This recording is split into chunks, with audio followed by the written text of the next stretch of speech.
The night was still, and the city slept beneath a silver fog. Dorian Gray sat alone, staring at the fire as if it could erase memory. A soft knock broke the silence. It was the same friend, the one who had seen too much in his eyes. "Dorian," he said, "there are things you can't hide forever. Basil's disappearance. People talk, and I think I know what really happened." Dorian turned, his face calm, but his voice cold. "You know nothing." "Then show me," the man said.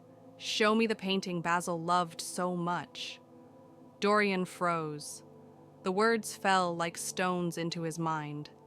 "Leave," he said softly. But the man didn't move. "I've heard the whispers, Dorian. That picture, it's not just art, is it?" Dorian's hands trembled. He felt the air grow heavy, as if the room itself were holding its breath. "You shouldn't have come here," he whispered. "There are secrets that kill." The man stepped closer, his voice breaking. "Then let it kill me. But I must know the truth." Dorian smiled faintly, that same beautiful, hollow smile. "As you wish." He unlocked the door. The room was cold. He pulled away the curtains, and the portrait glared back, hideous, rotting, alive. The man stumbled back in horror. "Good God, it's true," he gasped.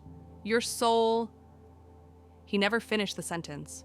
A sudden flash, a sound, and the silence returned. Dorian stood there for a long time, breathing slowly, his beauty untouched, while the thing upstairs grew darker still. For every truth buried, the portrait aged another year, and the price of silence had been paid. Morning came gray and breathless.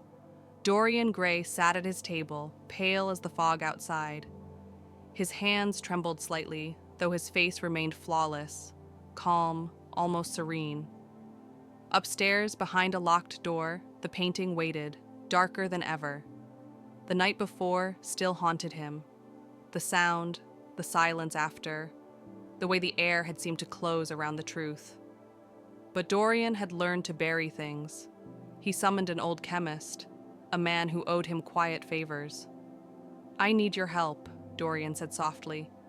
"There's something I must dispose of." The chemist looked at him uneasily, but said nothing. He didn't dare ask questions of a man whose face never aged. By midnight, the deed was done. The house was clean again. The air smelled faintly of roses and smoke. Dorian stood alone in the hallway, listening to the stillness. "No one will ever know," he whispered. "No one." But somewhere deep inside, a small voice answered, "I know." He turned sharply, but there was no one there. Only the faint ticking of the clock and the slow beating of his own heart. For the first time in years, he felt tired, not in body, but in soul. He thought of the portrait, its eyes watching him from the dark, and he shivered. "You have everything," Lord Henry had once said. "Beauty, youth, freedom." But tonight, standing alone in his perfect house, Dorian realized the truth. He had everything except peace. The ballroom glittered with light and laughter. Music rose and fell like a tide, and every sound seemed to chase away the darkness, but not for Dorian Gray. He moved through the crowd gracefully, flawless as ever, his face calm, his eyes bright. No one would have guessed that a ghost was walking among them. "Dorian!" someone called. "You've vanished for weeks." He smiled easily. "I was traveling," he lied. "One must change the air sometimes." But even as he spoke, he felt the room closing in. The perfume, the voices, the endless faces looking at him, yet not seeing him. Lord Henry appeared beside him, as if summoned by the thought.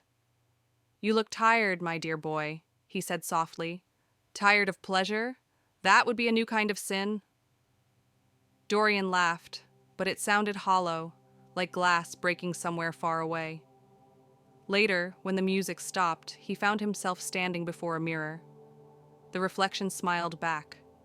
Perfect, ageless, untouched. Yet for just an instant, he thought he saw something behind the glass, the faint outline of another face, older, crueler, watching him from within. He blinked, and it was gone. The laughter around him grew distant, the lights too bright. "I must go," he said quickly, and slipped away into the cold night. Outside, the moonlight fell across the quiet streets, and the city seemed to whisper his name. He closed his eyes, pressing a hand to his chest, feeling a heartbeat that no longer sounded like his own. "I'm still beautiful," he whispered, as if the words could make it true. But even beauty, when built on lies, begins to tremble